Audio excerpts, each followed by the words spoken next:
Bapak Ibu Saudara sekalian, saya senang sekali malam ini boleh berada bersama dengan Anda sekalian. Dan saya sungguh bersuka cita karena saya lihat Perduki Chapter Barat sungguh-sungguh pantas merayakan ulang tahun yang ke-11. Saya ucapkan selamat ulang tahun, semoga semakin hari semakin gemilang di dalam melayani Tuhan. Kita punya singers yang bagus sekali, punya band yang juga luar biasa. Nanti saya akan minta band iringi saya satu lagu. Kita beri tepuk tangan untuk band dan singers. Saya Romo Yandi Buntoro CDD, saya datang dari Batu, Malang, Jawa Timur. Malam ini saya akan mengajak Anda bersama-sama merenungkan satu renungan yang saya beri judul Ada Apa Dengan Daud. Jadi ada apa dengan Daud? Daud adalah seorang yang terkenal. Dia sejak muda sudah mengandalkan Tuhan, bersandar kepada Tuhan. Maka dalam banyak hal ia selalu sukses. Misalnya, ketika dia sedang menggembala domba, ada singa, ada beruang. Alkitab mengatakan dia bisa mengalahkan semua itu dengan tangan kosong, bahkan dengan senjata sederhana saja. Dia bisa mengalahkan. Kenapa? Karena dia bersandar kepada Tuhan. Di tengah-tengah bahaya seperti itu, dia masih bisa bersandar kepada Tuhan dan masih bisa menang.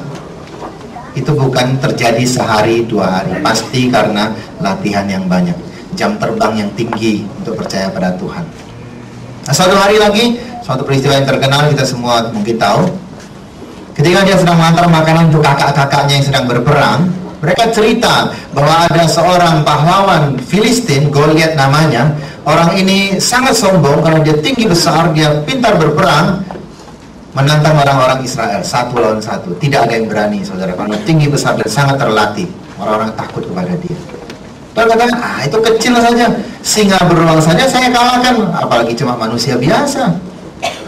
Kenapa dia berani mau ngomong gitu? Karena dia bersandar kepada Tuhan. Maka dia maju, saudara. Daud masih kecil, badan juga tidak besar, belum pernah berlatih berperang, tapi dia punya keberanian, dia punya satu pegangan, yaitu Tuhan sendiri. Dia mengalahkan Goliat hanya dengan ketapel saja dan batu 3 biji saja. Secara logika memang tidak mungkin, tapi itu terjadi karena ia bersandar kepada Tuhan. Tuhan membantu dia untuk berperang.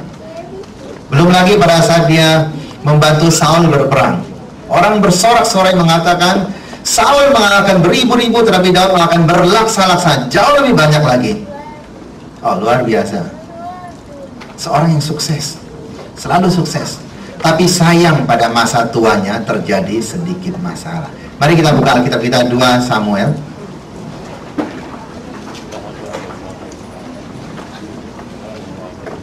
2 Samuel bab 11.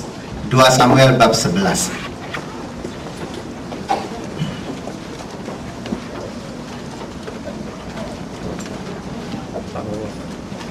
Sudah ketemu? Yang tidak bawa Alkitab mungkin bisa lihat Alkitab teman di kiri atau kanannya. Kita orang Katolik biasakan bawa Alkitab, karena Alkitab tidak akan kita bawa mati nanti. Mati tidak perlu bawa apa-apa. Bayi lahir tangan terkepal karena dia mau berjuang berebut kesempatan. Tapi orang meninggal tangan terbuka, tidak ada sesuatu pun yang dia bawa pergi, termasuk Alkitab. Kalaupun dalam peti mati ada Alkitab, itu yang naruh orang hidup. Apalagi rosario. Waktu hidup rosario tidak pernah, tapi waktu mati pegang rosario, ajaib sekali. Itu hanya buat dilihat orang saja. Jalan salib juga. Tadi kita jalan salib luar biasa. Saya sebut tadi bukan jalan salib, lari salib. 10 menit selesai. Oh, luar biasa. Tapi tidak apa-apa, kita tahu melakukan, karena itu tradisi gereja Katolik. Cuma tadi ada satu, kita nyanyi pakai kata haleluya, seharusnya tidak. Ada sebagian yang tidak pakai haleluya, puji Tuhan, masih lumayan. Jadi lain kali tolong diperhatikan. Kita orang Katolik. Orang lain mau haleluya, kayak mau ale siapa, tidak apa-apa. Sini ada apa, ali syukur juga tidak usah. Kita puji Tuhan, kali ini masa Prapaskah. Kita orang Katolik, kita pegang tradisi. Mari, dikatakan di situ bahwa pergantian tahun, pada waktu pergantian tahun, pada waktu raja-raja biasanya maju berperang, Daud tidak maju berperang. Dia menyuruh Yoab untuk berperang. Dia apa? Dia bermalas-malasan. Biasanya tiap tahun dia maju berperang, tapi kali ini dia tidak maju berperang. Karena dia tidak maju berperang, dia bermalas-malasan. Apa yang dia buat? Tidur siang. Selesai tidur siang, dia bangun, dia jalan-jalan ke soto istana, ke balkon. Dia lihat, ada perempuan sedang mandi. Batseba sedang mandi. Dia lihat perempuan itu elok rupanya. Nah, sekarang saya mau bertanya pada bapak ibu, mungkin adik-adik bisa jawab saya juga. Perempuan yang sedang mandi itu jaraknya dekat atau jauh dari Daud? Yang katakan jauh angkat tangan. Terima kasih. Yang katakan dekat angkat tangan. Lalu yang lain katakan apa? Tebak saja, tidak apa-apa. Yang katakan jauh angkat tangan. Terima kasih, sudah lebih banyak. Yang katakan dekat angkat tangan. Tetap ada yang tidak angkat tangan. Ini diberi kebebasan kok. Saya tidak akan salahkan. Yang salah saya suruh nyanyi sini. Tidak. Saya katakan itu jauh. Kenapa? Logikanya begini. Kalau kita punya rumah mewah, maukah kita di sekeliling rumah mewah kita ada rumah-rumah kumuh? Tidak mau. Biasanya orang beli tanah itu sekalian. Ya kan? Kita tidak mau lihat. Bayangkan, punya rumah mewah, bangun tidur buka jendela, iya orang sedang jongkok di sungai. Kan jelek sekali. Itu baru rumah mewah, belum lagi istana. Ini istana Daud, istana ini. Bagaimana mungkin dekat-dekatnya ada orang-orang mandi di situ? Kan tidak mungkin. Pasti rakyat jelata akan jauh-jauh tinggalnya, tidak mungkin dekat-dekat istana. Kita sekarang kalau masuk ke hotel mewah saja diperiksa, bukan bom apa tidak. Jadi letaknya jauh, bukan dekat. Nah, sekarang saya bertanya, kalau perempuan yang mandinya jauh itu, kalau dia memang jauh, kenapa Daud bisa melihatnya? Kan jauh, kok bisa melihat? Kenapa? Coba tahu? Ya Bu? Panca indera. Bisa merasa ada orang mandi gitu. Oke, tidak apa-apa Ibu, terima kasih. Ibu? Tinggi ya? Lumayan. Ada lagi jawaban? Oh, menarik. Iya, menarik. Baik. Ada lagi? Baik, cukup. Perempuan itu menarik. Sudah pernah dengar seekor ya? Menarik. Lah kok bisa? Barang yang menarik meskipun jauh selalu kelihatan. Ya Pak Rida? Kenapa kita keluar negeri piknik? Karena lebih menarik dari Indonesia. Kenapa kita ke tempat yang jauh untuk cari hiburan? Karena di tempat sendiri seringkali tidak ada hiburan yang menarik, kita lagi sudah bosen lihat. Kenapa bapak-bapak kalau lihat nona-nona lebih menarik daripada lihat istri sendiri? Karena yang dilihat itu sudah bosan, tidak tahu berdandan, yang lain berdandan misalnya. Yang jauh-jauh selalu menarik seringkali. Karena menarik maka bisa kelihatan. Nah sekarang masalahnya adalah, kok bisa menarik? Orang mandi aja kok bisa menarik? Mandi kan dalam kamar mandi, kok bisa menarik? Karena mungkin perempuan ini mandi dengan cara tidak sopan. Mungkin saya katakan.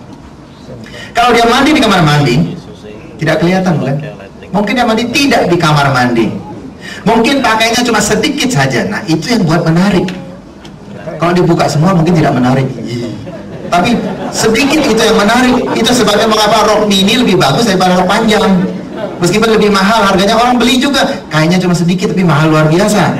Kenapa? Karena kalau ditutup-tutupi keluar sedikit itu lebih menarik daripada tutup semua atau buka semua. Kan bukan begitu bapak-bapak? Betul?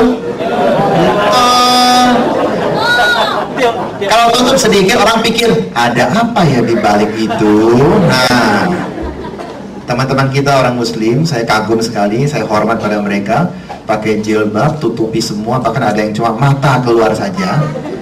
Apa yang menarik di situ? Nggak ada yang menarik karena sudah ditutup dengan sopan sekali, bukan? Tapi kita lihat ibu-ibu kita, nona-nona kalau ke gereja, alamak, tidak kasihan sama romonya.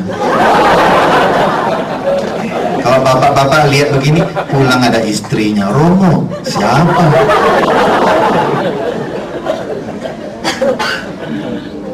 Gereja bukan tempat untuk pamer-pamer, saudara.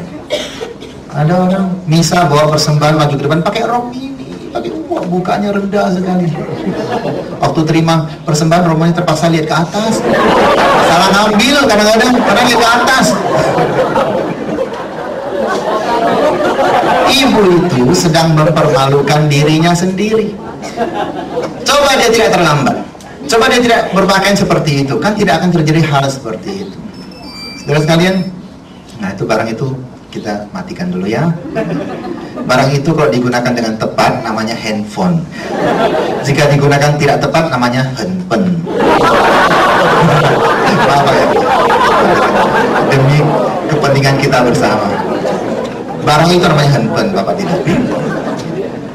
Jadi dia mempermalukan dirinya sendiri. Jadi Bapak Ibu, kita masing-masing di rumah kita ada ibu, ada saudara perempuan, ya kita nasihati mereka lah. Kalau gereja jangan seperti itu. Jangan mempermalukan diri sendiri.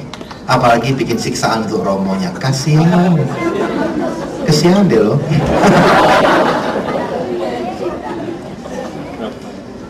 Jadi perempuan ini mandi dengan cara tidak sopan. Makanya ada sesuatu yang menarik.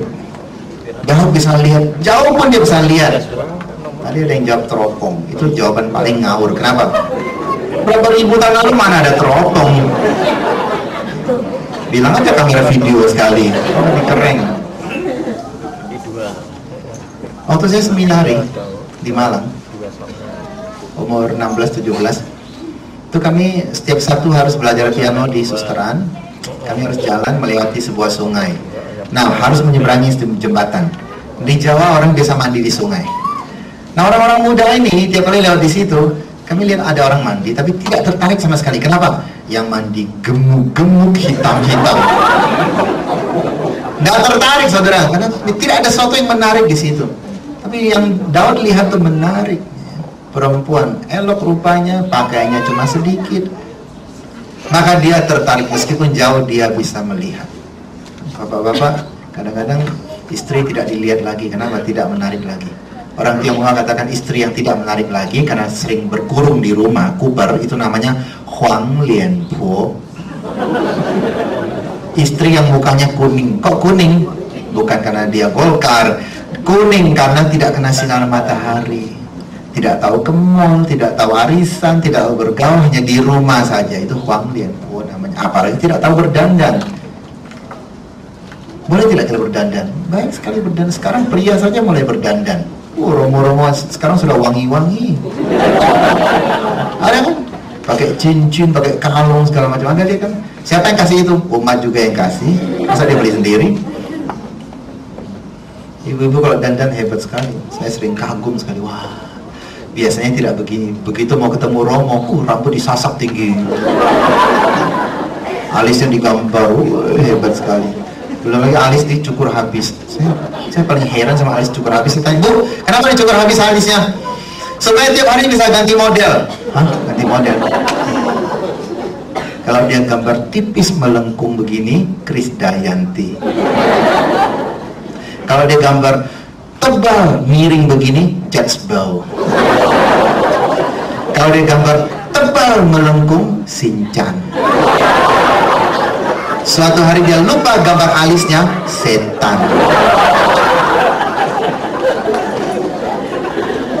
Boleh saja berdandan, itu baik sekali. Untuk sopan santun baik juga, tapi jangan berlebih-lebihan. Nah, Daud tertarik, maka dia memanggil perempuan ini datang ke istana. Dia panggil dia ke istana. Untuk apa? Dia mau bersatu dengan perempuan ini. Dia mau ambil perempuan ini sebagai perempuannya, wanitanya. Perempuan ini mau lalu tidur dengan raja. Saya mau bertanya, mengapa perempuan ini mau tidur dengan raja? Bolehkah dia menolak raja? Boleh tidak? Tidak boleh. Kacau sekali kalau tidak boleh. Berarti tidak punya hak untuk menolak. Kita warga negara punya hak untuk menolak permintaan yang tidak senonoh, yang tidak benar. Betul? Meskipun pemerintah bisa membunuh orang dan sebagainya, kita harus menolak jika permintaannya tidak benar. Anak juga, jika permintaan orang tua tidak senonoh, anak boleh menolak. Kita harus lebih hormat kepada Tuhan daripada hormat kepada orang yang hanya bisa mengambil jiwa kita, tetapi roh kita dia tidak bisa ambil. Harusnya perempuan ini menolak, meskipun dia hanya rakyat jelata saja. Dia tidak menolak, kenapa? Ciena, duit. Mencari uang dengan cara tidak halal, atau mengharapkan uang dengan cara yang tidak halal, tidak benar.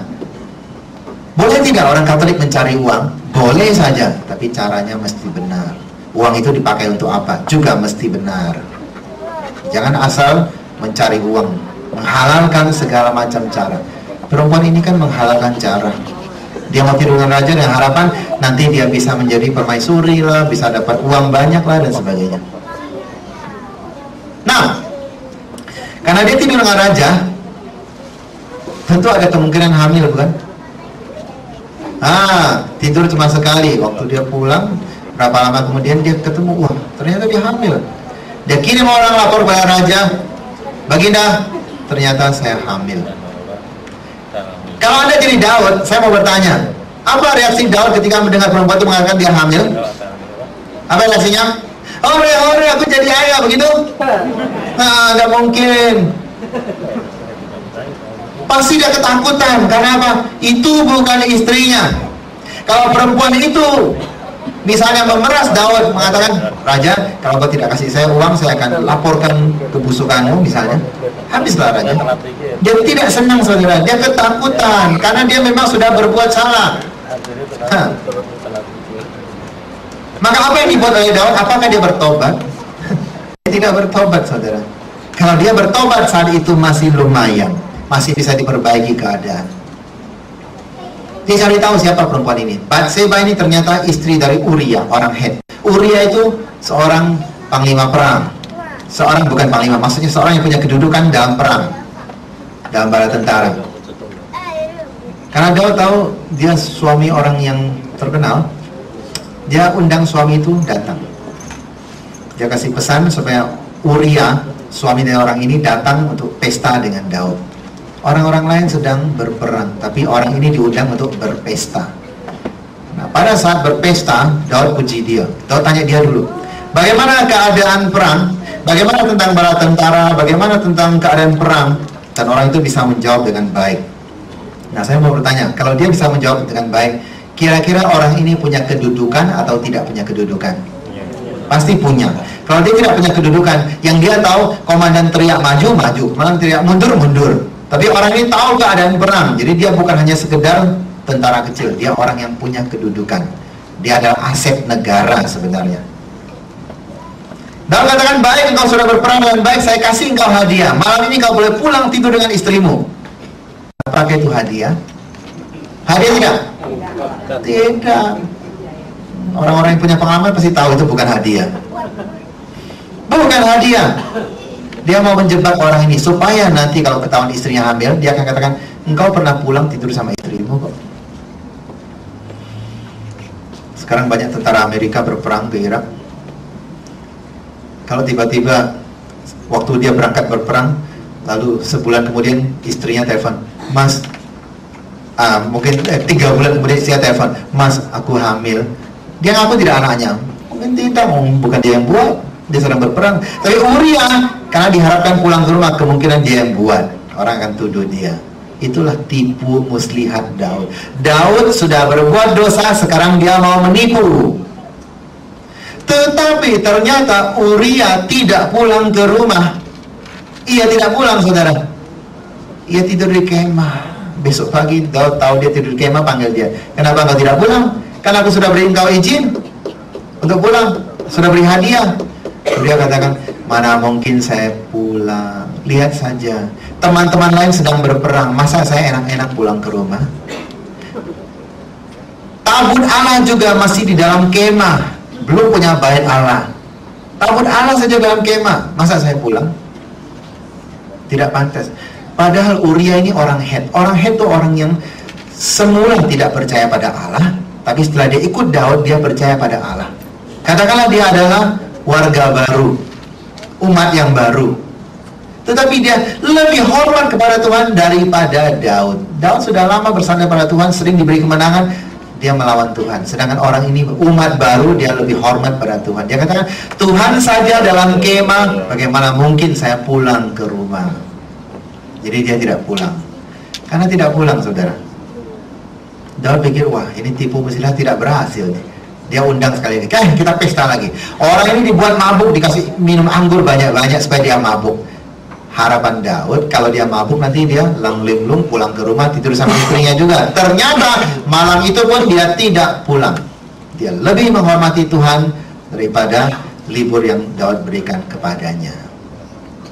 Saudara, kadang-kadang umat Kristen, pengikut Kristus, entah Katolik entah Kristen, itu senang sekali menilai orang menyembah berhala.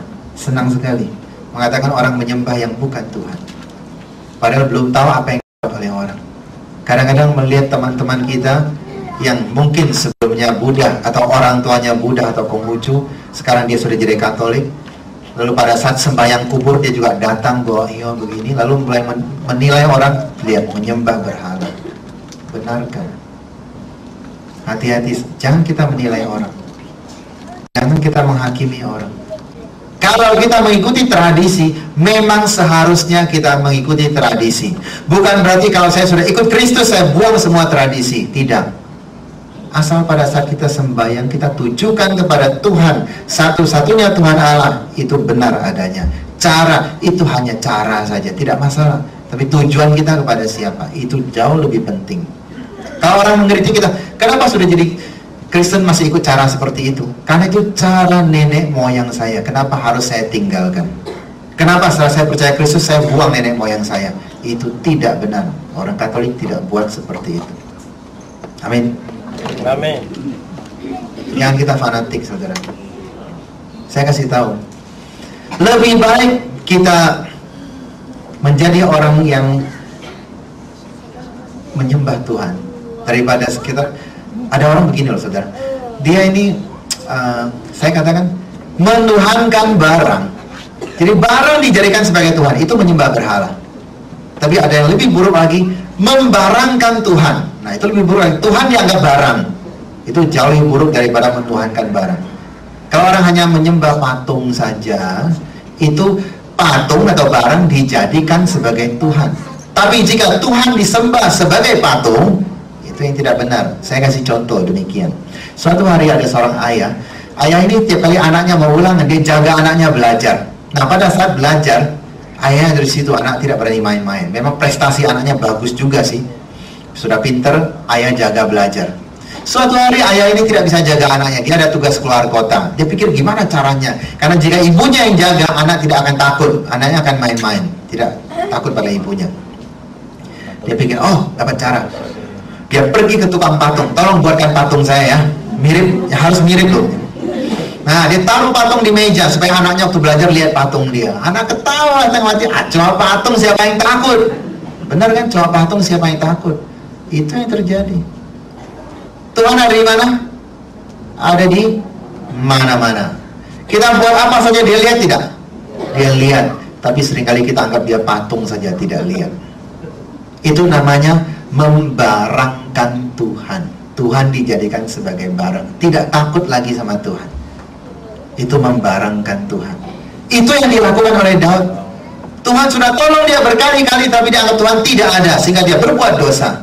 Tetapi meskipun dia tidak melihat Tuhan, dia tetap menghormati Tuhan. Itu beda. Maka hati-hati, saudara. Mari kita sadari bahwa Tuhan ada di mana-mana. Yang baik kita buat, dia lihat baik. Yang buruk kita buat, dia lihat buruk. Nanti pada saat Anda kasih kolektor, dia akan lihat juga. Dan jadi jangan pikir sebelahku tidak lihat, maka aku kasih kecil-kecil saja. Tuhan lihat.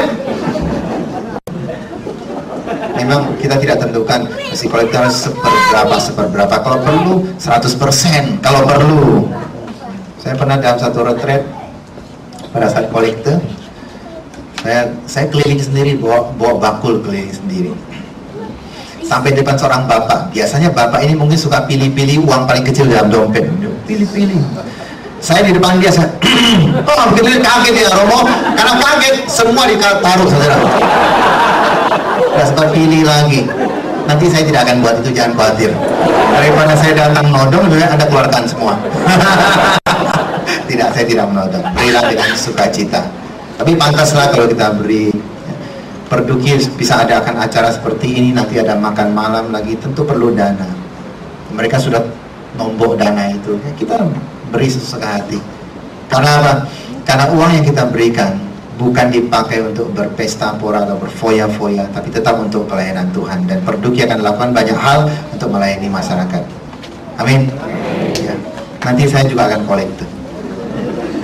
Ya, Anda katakan Romo ngomong aja tidak kolektor, nanti saya kolektor. Dan saya selalu kolektor, tidak pernah saya tidak kolektor. Kadang-kadang kalau ada acara ada banyak Romo, saya sering nakal, saya sering bawa bakul ke depan Romo untuk kolektor. Romo yang kalang kabut kan tidak bawa uang, karena dia pikir kalau sudah jadi Romo kok harus kolektor, kan kita sudah persembahan hidup. Kata siapa? Orang lain kolektor ya kolektor juga, terutama brother, suster, frater tidak pernah bawa uang. Ya, bawalah. Anak kecil juga. Kalau Anda kasih kolektor, anak kecil kasih kolektor, uang dari mana? Dari papa mama? Itu bukan kolektor namanya. Itu yang diminta uang papa mama yang kolektor. Yang namanya kolektor adalah sebagian dari penghasilan saya berikan, itu kolektor namanya. Lah anak kecil mau ke gereja, mak minta uang untuk kolektor. Itu bukan kolektor namanya, tapi uang sakunya sebagian dia tidak makan, dia tidak pakai, dia pakai untuk kolektor. Nah, itu baru kolektor namanya. Jika sejak kecil Anda tidak pernah latih anak kecil kolektor, bagaimana besar dia bisa kolektor? Pernah ada seorang anak, mamanya kasih uang, nah ini 2.000 rupiah, 1.000 tangan kiri, 1.000 tangan kanan. Yang tangan kanan untuk Tuhan, yang tangan kiri untuk jajanmu, uangnya uang logam ya. Oh, dia jalan mau ke gereja, nggak sengaja uangnya jatuh di got, yang jatuh yang sebelah kanan. Tuhan, kolektormu sudah kau ambil sendiri. Kau ada di mana-mana ambil sendiri. Yang ini tidak boleh, ini untuk jajanku. Coba tuh. Ya, kita berilah dengan benar, beri dengan benar. Baik, kita lihat lagi. Ketika tipu muslihat tidak berhasil, apakah Daud lalu sadar dan bertobat? Ternyata dia tidak sadar dan tidak bertobat. Apa yang dia buat? Dia panggil panglimanya Yoab. Yoab sini, engkau kasih perintah bahwa si Uria ini harus berdiri paling depan pada saat berperang. Nah, pada saat musuh menyerang, kalian tarik mundur pasukan supaya dia mati di situ. Daud mau membunuh Uria. Lihat, pertama-tama dia bermalas-malasan, lalu dia melihat orang mandi, tergoda, lalu dia mau menipu tidak berhasil, sekarang dia mau membunuh. Mau membunuh berasal dari mana? Dari bermalas-malasan. Jadi hati-hati, kalau kita bermalas-malasan, rohani kita jika bermalas-malasan, maka kita pun akan jatuh dalam dosa. Perduki Chapter Barat sudah ulang tahun ke-11, tentu mereka tidak bermalas-malasan. Malam ini Anda datang begitu banyak, Anda mendukung mereka, tentu mereka bukan bermalas-malasan. Jika mereka bermalas-malasan tidak kerja apa-apa, Anda tidak akan datang di sini. Anda datang bukan karena saya, bukan? Karena Perduki, bukan? Amin? Jangan datang karena Romo. Karena mereka sudah bekerja. Mereka tidak bermalas-malasan. Tentu di tengah-tengah kadang-kadang malas sedikit, kadang-kadang ada gesekan-gesekan, pertengkaran manusiawi biasa saja, asal bisa diselesaikan dan mau menyelesaikan. Nah, Daud bermalas-malasan, maka dia jatuh dalam dosa. Sekarang dia mau membunuh. Yoab sebagai panglima, boleh tidak? Atau haruskah dia menerima perintah raja seperti ini? Dia boleh tolak tidak? Boleh tidak? Nah, sekarang boleh. Bagus. Dia boleh tolak. Bahkan dia harus menegur raja. Raja, tidak boleh engkau buat begini. Tadi engkau sudah ambil istri orang, sekarang engkau mau bunuh orang. Harusnya dia tegur raja. Kalau dia panglima yang baik, ternyata dia bukan panglima yang baik. Dia tidak tegur raja. Karena apa? Sekali lagi uang. Bukan karena takut, karena uang. Itu tidak benar. Cara yang tidak halal untuk mendapat uang. Lagi pula, jika sampai Uria terbunuh, bukankah negara rugi? Sebab Uria ini orang yang hebat.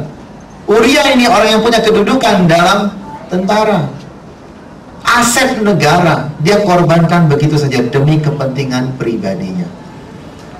Nah, terjadilah Uria berperang dan dia mati. Nah, ketika mati, Daud panggil si Batseba ini. Batseba sini.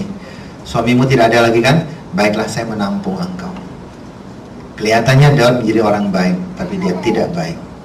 Dia tetap tidak baik. Di hadapan Tuhan, dia tidak berharga. Datanglah seorang nabi namanya Nathan. Nabi ini datang kepada Daud dan bercerita demikian. Raja, Ada dua keluarga, satu keluarga kaya, satu keluarga miskin. Keluarga kaya punya kambing domba banyak sekali, satu lagi yang miskin cuma punya anak domba satu saja. Nah, keluarga miskin ini karena punya harta cuma satu-satunya itu, sangat sayang kepada anak domba ini. Kalau tidur dia peluk dombanya, bukan peluk istri, peluk dombanya. Lalu anaknya makan apa, dombanya juga makan apa, saking sayang sama domba ini. Keluarga kaya suatu hari kedatangan tamu, mereka mau pesta. Karena mau pesta harus potong domba. Keluarga kaya cari-cari dombanya. Yang ini, aduh terlalu gemuk, jangan. Yang ini, aduh ini kuat sekali, jangan. Yang ini, wah ini kalau dia kawin bisa punya banyak anak, oh jangan. Akhirnya tidak ada satupun domba yang dia potong. Dia lihat ke tetangga, di sebelah ada anak kambing. Dia ambil saja anak kambing itu, saudara. Daud begitu mendengar cerita ini marah. Siapa orang itu? Orang itu harus dihukum mati. Orang itu harus mengganti 4 kali lipat dan dihukum mati. Siapa orang itu? Dia tanya. Karena berbuat tidak adil.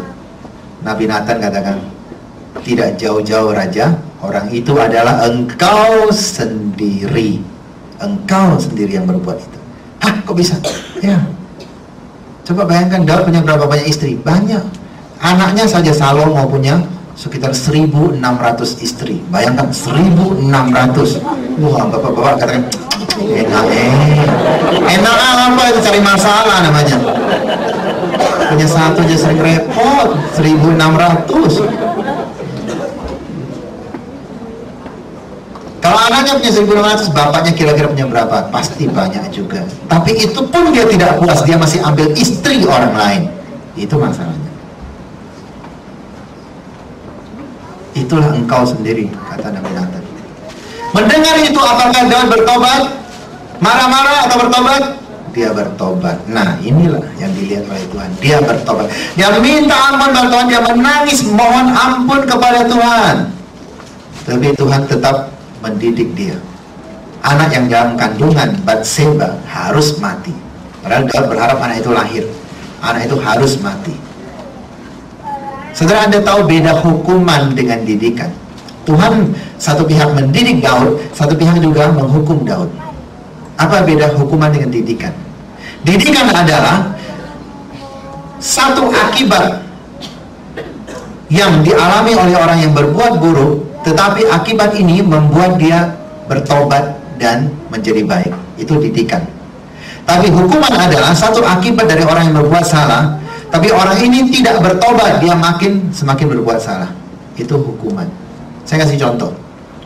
Waktu saya kelas 2 SD, suatu hari bel berbunyi, kami harus masuk kelas. Ibu guru kami ini seorang nona yang usia sudah besar tapi tidak menikah. Dia agak aneh-aneh sedikit. Tapi saya tidak katakan bahwa usia besar tidak nikah aneh-aneh. Tidak. Guru saya ini kebetulan aneh-aneh. Nah, pada saat bel berbunyi, anak harus baris untuk masuk kelas. Sebelum masuk, baris dulu. Nah, pada saat berbaris, ada anak yang gaduh, ribut luar biasa.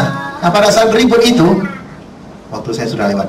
Pada saat ribut itu, guru ini marah. Dia tidak tahu siapa yang ribut. Maka satu kelas dihukum. Bagaimana caranya? Setiap anak kelas 2 SD, laki-laki perempuan, harus buka baju lewat di depan dia. Kalau hanya buka baju lewat depan dia, masih tidak apa-apa, mau anak kecil. Tapi kukunya yang panjang-panjang, dia cubit puting susu setiap anak. Ada ketawa kan? Tidak tahu menderitanya kami? Pulang coba sendiri. Betapa sakitnya. Apakah kami bersyukur? Oh, terima kasih Bu Guru sudah mendidik kami. Tidak, kami benci sekali kepada dia. Karena dia tidak mendidik, dia hanya menghukum kami. Orang tua besok protes, minta guru itu diturunkan, dipecat dari sekolah. Tapi guru itu minta maaf dan dia diberi kesempatan lagi. Lihat, guru itu tidak mendidik kami. Kami setelah begitu, kami bukannya tambah baik, kita akan benci pada dia. Kita tidak suka pada dia. Sengaja kita bikin masalah dengan dia, ya. Tapi kalau dia mendidik kami, dia menasihati kami, mungkin lain urusannya. Nah, saya mau bertanya pada bapak dan ibu, ketika Anda memukul anak, Anda ini sedang mendidik atau menghukum? Yang katakan mendidik, angkat tangan. Yang katakan menghukum, angkat tangan. Oh, sebagian besar tidak pernah pukul, ya. Tidak masalah, mendidik atau menghukum tidak masalah. Mendidik jika Anda memukul dia dan dia tahu kesalahannya, lain kali dia tidak buat dia bertobat, itu mendidik namanya. Tapi jika Anda pukul dia tidak tahu kesalahannya, lain kali dia sengaja buat lagi, itu menghukum namanya. Apalagi pada saat memukul, Anda memukul keterlaluan sampai dia sakit hati dan benci Anda seumur hidup, itu menghukum namanya. Tidak ada guna sama sekali. Ada seorang muda suka kebut-kebutan, motornya dibuat keras-keras, kebut-kebutan di jalan. Kalau saya sedang bawa mobil, ada orang motor keras-keras, suaranya ngepot, nyalip saya akan berdoa, Tuhan jatuhkan dia, jatuhkan dia, jatuhkan dia. Bukan saya jahat, maksudnya Tuhan didik orang ini supaya dia tahu menghargai nyawa sendiri dan juga nyawa orang lain, supaya dia tahu menghargai perasaan ibunya yang menunggu di rumah. Jadi jatuhkan dia. Nah, suatu hari dia jatuh, pemuda jatuh, masuk rumah sakit. Pada saat masuk rumah sakit, kaki patah, tangan patah. Lalu dia marah sama Tuhan, Tuhan, mengapa saya jatuh? Bukankah sebelum ngebut saya sudah berdoa kepadamu? Enak aja mau ngebut ya berdoa. Penting juga gitu, bukan? Sebelum pukul orang berdoa dulu. Wah, buat tanda salah dia tuh pukul orang. Tapi itu profesi aja, enggak apa-apa, banyak yang nonton. Itu yang profesi olahraga. Tapi yang kebut-kebut ini sudah ngebut, minta tidak jatuh lagi, itu kan terlalu sekali. Karena dia tidak terima dengan Tuhan, saya tidak terima. Ini hanya sial sekali saja. Keluar rumah sakit yang ngebut lagi, saudara. Apakah dia dididik oleh Tuhan? Tidak, dia sedang dihukum oleh Tuhan sebab dia tidak bertobat. Tapi lain, jika dia jatuh, dia berdoa, Tuhan, terima kasih, akhirnya saya jatuh juga. Kupikir tidak akan jatuh-jatuh. Lain kali saya tidak berani buat begitu lagi. Saya akan menghormati nyawa orang lain dan nyawa saya sendiri. Saya akan hormati perasaan mama saya yang sedang menunggu di rumah. Ini baru didikan namanya. Lalu dia tidak ngebut-ngebut lagi. Itu bagus. Itu didikan namanya. Jadi tahu antara didikan dan hukuman ya. Bedanya tahu ya. Daud sedang dididik oleh Tuhan. Tetapi Daud juga dihukum oleh Tuhan. Ternyata setelah ini Daud mengalami banyak hal-hal yang buruk. Dia mempunyai seorang anak perempuan, Tamar namanya, dari istri yang lain. Anak perempuan ini cantik, baru tumbuh dewasa, baru ABG. Dan Tamar punya saudara tiri, ini suka kepada Tamar. Lalu dia tidak sabar menunggu anak ini besar, dia perkosa adiknya sendiri. Wah, Daud marah sekali. Bagaimana saudara bisa perkosa saudara? Dia marah sekali. Dia panggil sini, kenapa kau perkosa adikmu? Anak itu katakan, Papa jangan sok suci. Papa saja mengambil istri orang lain. Daud diam, tidak bisa ngomong apa-apa lagi. Karena memang dia pernah berbuat salah seperti itu. Dia tidak punya wibawa lagi di hadapan anaknya. Lalu karena Tamar diperkosa, maka kakak Tamar namanya Absalom, dia marah. Dia ambil pedang dan dia bunuh orang yang memperkosa itu. Daud panggil lagi Absalom. Absalom, kenapa kau bunuh adikmu? Papa jangan sok suci. Papa juga bunuh orang tak salah. Daud kembali diam, tidak bisa ngomong apa-apa. Tidak punya wibawa lagi. Saudara, kalau orang tua berbuat salah, apakah benar orang tua tidak punya hak atau tanggung jawab untuk tegur anak lagi? Tidak, saudara. Jika orang tua sudah bertobat, dia kembali punya hak seperti itu. Seorang ayah yang suka merokok, dia kalau tegur anak, nah kenapa kau merokok? Itu kan merusak paru-parumu, nanti kau TBC. Anak akan ketawa, hahaha, papa merokok lebih hebat dari saya. Tapi jika papanya tidak merokok lagi, tegur anaknya, boleh. Memang papa dulu merokok, sekarang tidak lagi. Kalau papanya mata keranjang seperti papanya Sinchan, dia tegur anaknya mata keranjang, Sinchan akan ketawa, papa sendiri mata keranjang.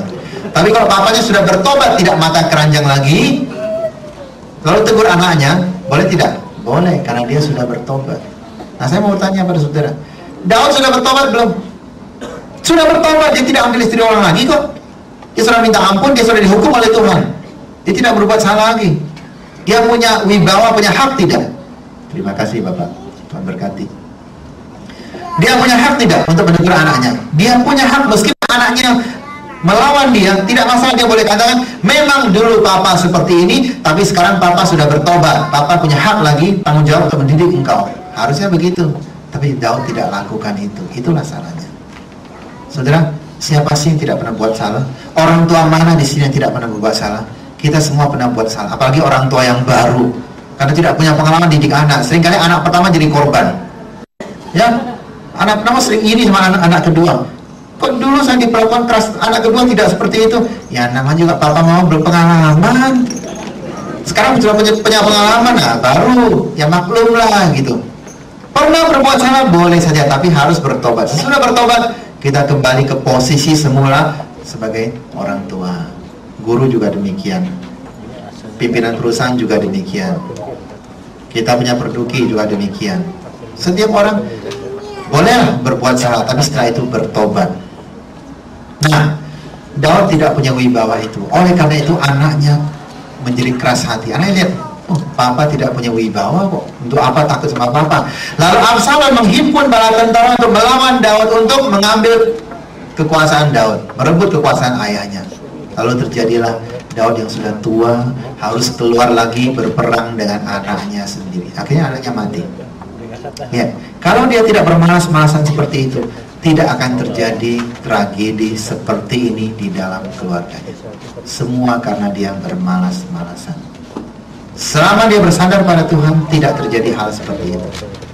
Maka kita perlu perhatikan kehidupan rohani kita, jangan bermalas-malasan. Anda malam ini bukan orang yang bermalas-malasan, sebab Anda lebih memilih dengar firman daripada nonton TV atau karaoke atau rekreasi lain. Anda dengar firman, maka rohani Anda tidak bermalas-malasan. Puji Tuhan. Tapi jangan malam ini saja, minggu depan ada acara lagi, datanglah. Setiap minggu datanglah, dengar firman Tuhan. Setuju? Yang sudah bilang amin setuju itu tolong dipertanggungjawabkan. Yang tidak bilang tolong dipertimbangkan lagi. Karena kalau kita malas-malas, nanti setan akan ambil kita untuk dijadikan mainan.